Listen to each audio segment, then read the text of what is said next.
Red ties, blue shirt. There you go. Like we talked. All right, here we go.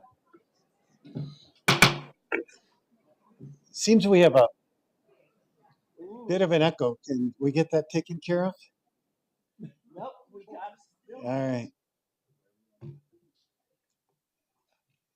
Is the echo gone? There we go. Hey, welcome everybody to the January 5th, 2026 study session of the Chandler City Council. I'd like to call this meeting to order, and clerk, would you please take the roll? Mayor Hartke, Here. Vice Mayor Ellis, Here. Councilmember Encinas, Here. Councilmember Poston, Here. Councilmember Orlando, Here. Councilmember Harris, Councilmember Hawkins. Here. We have a quorum.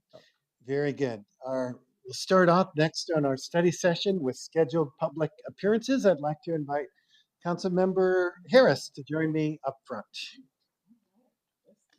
Come on now. You know he's not. Make us proud.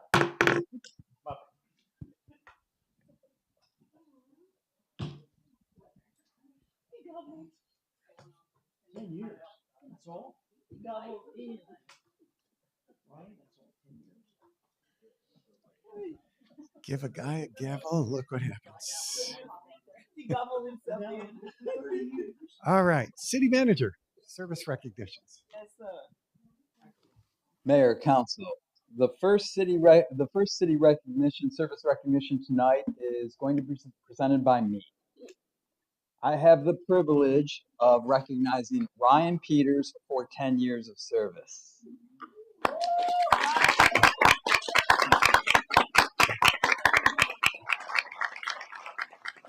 10 years ago, Ryan joined the team in 2016 as an intergovernmental affairs coordinator, bringing a wealth of experience to the job.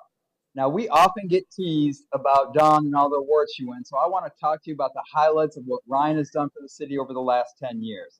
He's secured over $100 million in grants for funding for critical roadway, water infrastructure, and transit projects. He's negotiating vital franchise and utility agreements with strong community support, implementing innovative programs like Chandler Flex Transit Services for underserved areas, advancing infrastructure improvements such as the Loop 101 widening, fostering civic engagement through initiatives like the Veterans Commission and Chandler Civic, serving as the vice chair of the Valley Metro RPTA management committees. Obviously, Mayor and Council, I like him because in August of this past, in 2025, he was promoted from the role of Strategic Initiatives Director to be a Deputy City Manager.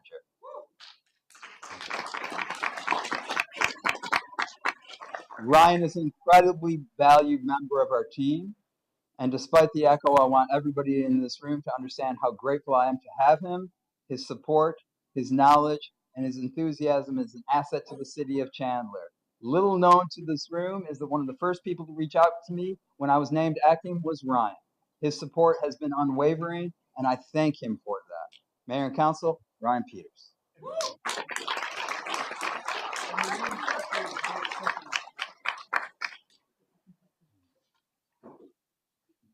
You should go. It gives me a good foundation. Congratulations. There's an issue because of the video that we're...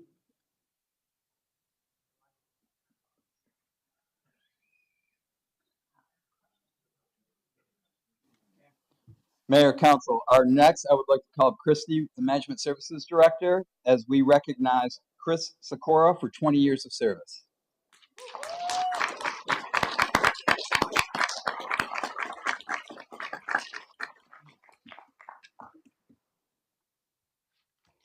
Tonight, we'd like to recognize Chris Sikora for 20 years of service. Chris works with Chandler businesses to ensure proper licensing through education. He began his career in January 2006 in management services as a tax and license representative. He was later promoted to a license inspector in July 2010. In January of 2017, Chris took a broader role in creating a valuable partnership as a liaison for our businesses with the Department of Revenue to continue compliance education for both the city and state regulations. His outstanding efforts led to a reclassification of his position in February of 2022 to a business compliance associate analyst, where he supervises the license inspection program. Chris has been instrumental implementing many new codes and software systems. He has been an innovative contributor, creating technological improvements and using GIS reports to share important business information. In his spare time, Chris fosters a talent for making beautiful music. In 2019, he wrote and produced the music for the city's customer connection video, Celebrate Team Chandler. Chris is here tonight. Chris is here tonight with his wife, Carrie, and we would like to congratulate him for his hard work and his dedication to the city. Thank you, Chris, for 20 years of service.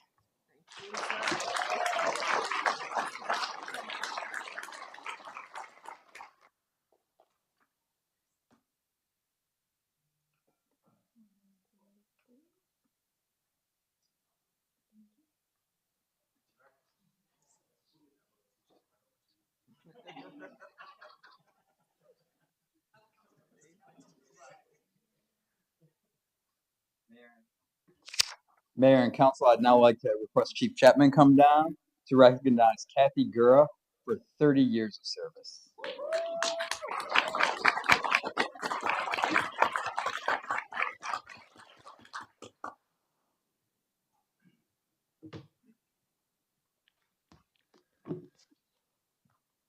Good evening. Kathy Gura has proudly served the city of Chandler for 30 years, beginning her career in 1996 as a dispatch and dispatch trainer. She steadily advanced throughout key roles, including police administrative specialist, dispatch supervisor, TOC administrator, operations support supervisor, and police planning and research analyst. Today, she serves as senior management analyst, specializing in budget analysis, bringing deep institutional knowledge and thoughtful planning to public safety operations. Her dedication has been recognized with multiple honors, most recently the 2024 City of Chandler Police Employee of the Year, and previously the 2020 Law Enforcement Planner of the Year Award. A fifth generation Chandler resident, Kathy's commitment to community runs deep, Outside of work, she is an avid trail runner, recently finishing her first 100K race. Yeah, on purpose. And has volunteered 125 hours over the past 2 years supporting the trail running community. She's a valued member of our organization. Proudly here with her husband and parents to celebrate tonight. So Kathy, thank you for your 30 years. Thank you.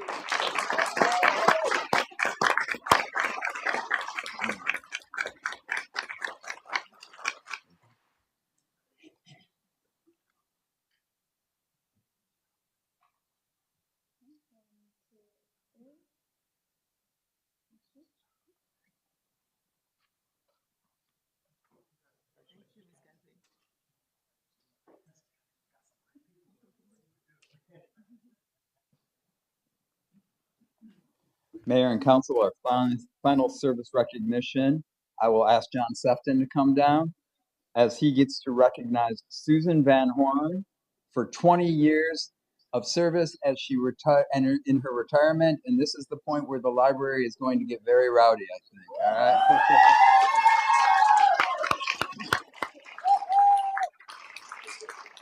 So what can I say about Sue Van Horn?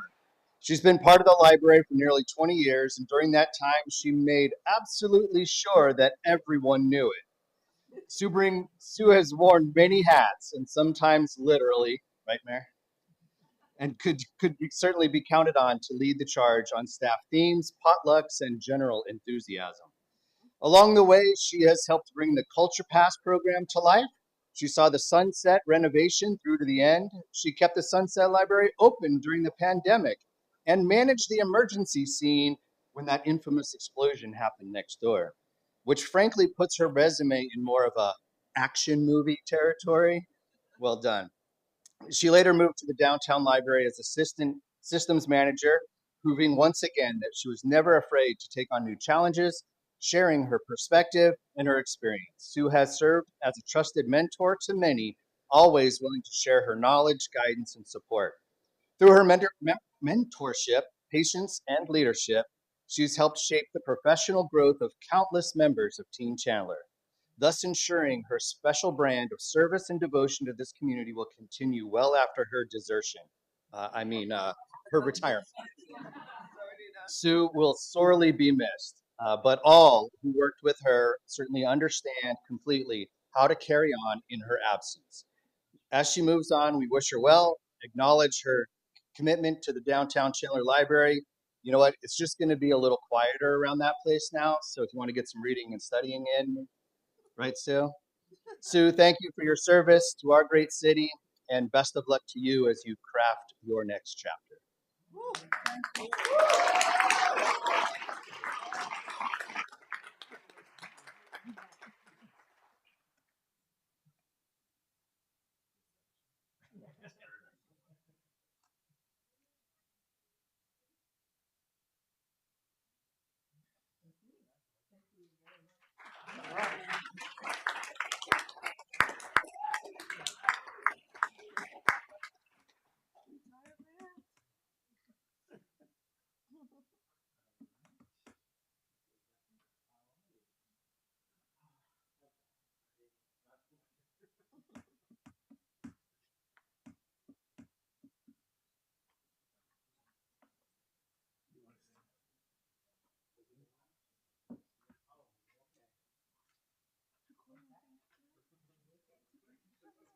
Did you call anything in tonight, Councilmember? I did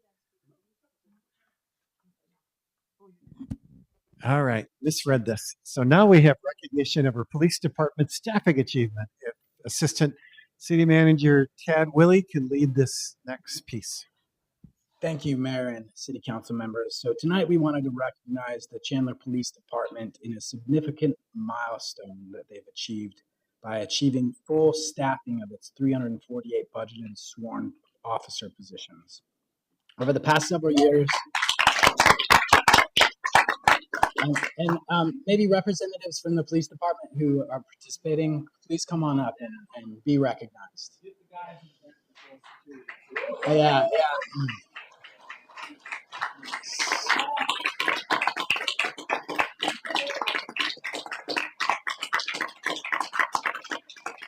So over the past several years, the department has experienced significant vacancies due to retirements, COVID impacts, and other factors.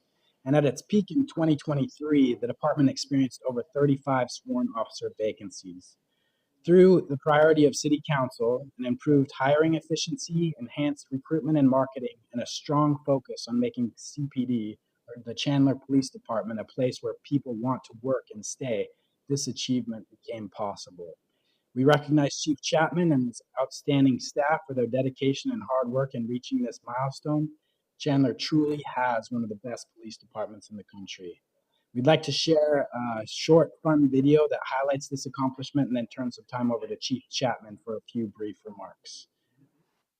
I know you said your goal was by the end of the year to get into the overhires. Yeah. And as of today, come on in, guys. As of today, we are into the overhires. Oh, wonderful news. Yes, so we wanted to bring a little bit of a celebration. This is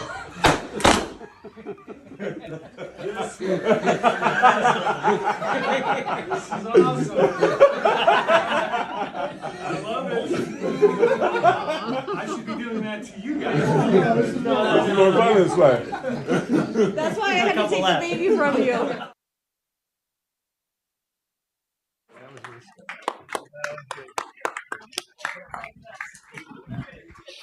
All right, Chief, would you like to say a few words?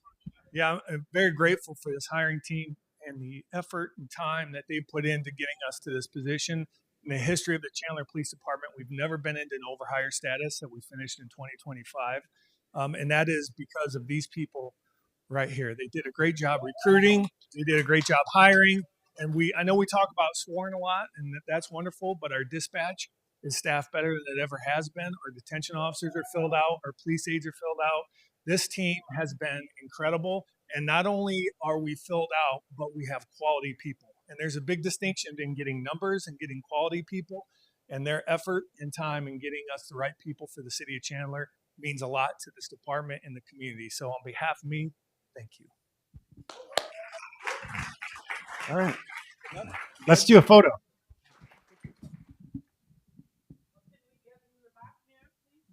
Okay, go ahead.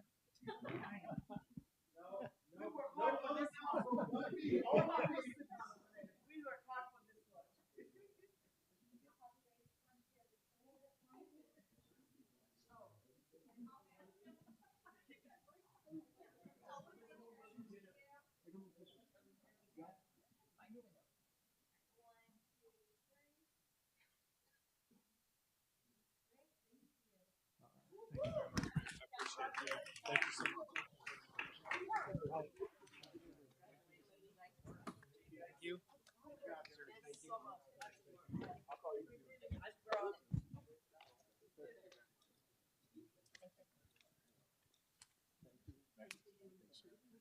right.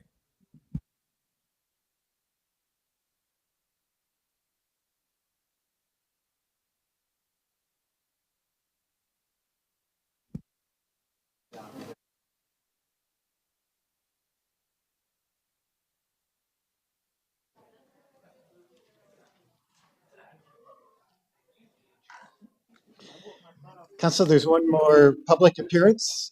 Daniel Ortiz, concerned about chronic nuisance and public safety concerns in the Armstrong neighborhood.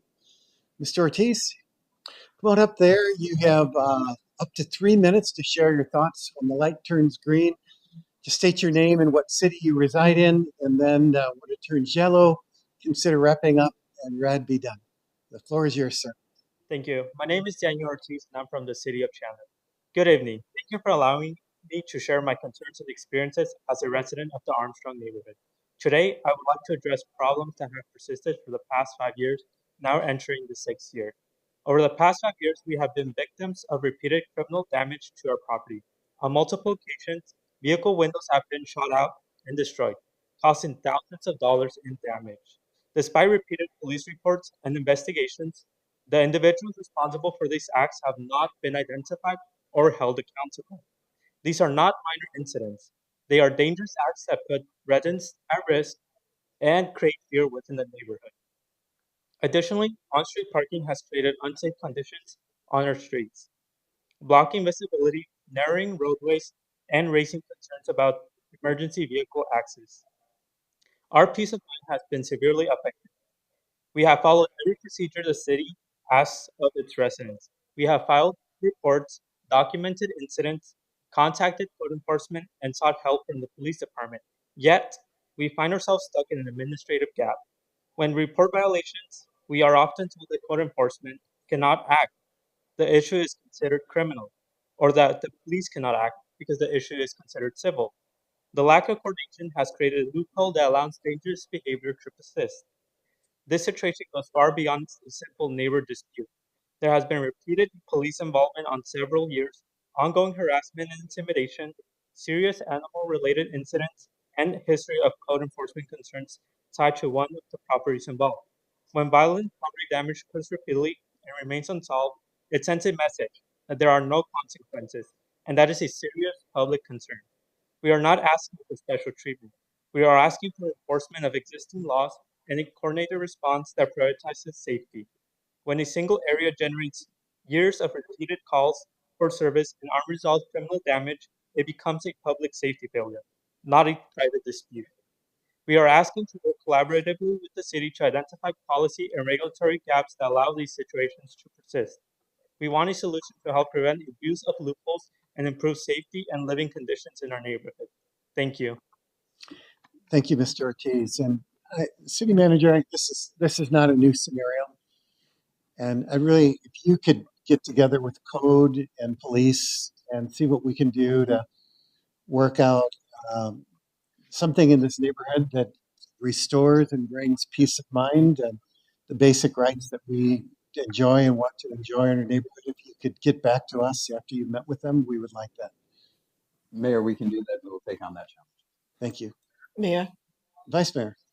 City Manager, this is something that not only is being bringing back to us, me specifically, on a weekly basis, and no matter how many times, and Chief is right there behind there, and I have forwarded that information to the chief numerous times, and our police department will show up there, but there's nothing that can be done. This is the part that I'm feeling very frustrated about this situation. It's not the fact that it has not been brought up to the highest level, it's just the fact that nothing has been able to be done. And this is what I would like to see happen now. Something get done, period. Mayor, Vice Mayor, I think the most encouraging part of that statement was the fact that they want to work on policy to fill those gaps, and I think that's the challenge the city needs to take on. I've spoken today with both the police chief and neighborhood services director. They are aware of this problem. They are as frustrated as you are, and we will work to find a solution for this neighborhood. Thank you. Wait, Mayor. Ruth, I'm sorry, you're not It's you're okay. not logged in as a speaker. It's okay. Log me in. No, Ruth, for a public appearance, you would have had to have done that in advance. Why So would I? yeah. You're welcome to come back on Thursday as unscheduled. but It's okay. It's okay. I think Danny pretty much said it all. Thank you. Thank you for Mayor. understanding the process. Mayor. Councilmember Harris. I'm trying to locate this neighborhood in my head, and I have no clue where this neighborhood is at. Colorado Street between Erie and Galveston. Okay. I was gonna ask the city manager about, because in one of the areas, Galveston, I know that they had started using some type of innovation technology. You can go with the chief and find out to detect and monitor that. Just kind of want to see where we at that detection and that monitoring software that they do have. I know that I know this is kind of more it's hard to be proactive when something serious is happening, except like making sure neighborhoods have cameras on their homes, making sure there's more light that's lit up. But I'm just kind of thinking about some of the technology tools that's at the law enforcement disposal to look at that as a means to plug in something in that community or something like that. So maybe we need to look at that too when you have a conversation with your team. Mayor, Councilmember Harris, that's a great idea, and we'll talk to both about that. Okay. Thank you, Council. Thank you, Ruth. Thank you, Daniel, for being here. I speak on behalf of Council. We hear you. We want to help find a solution. I hope you believe us on that. I think you do. Council, we had no items called in tonight. So with that, we'll be voting on the agenda here on Thursday, as well as public hearing and swearing in a new vice mayor. So with that, sorry, existing vice mayor. With that, I'd like to, although Councilmember Harris prematurely gavelled me out, let's make it official. We're back in.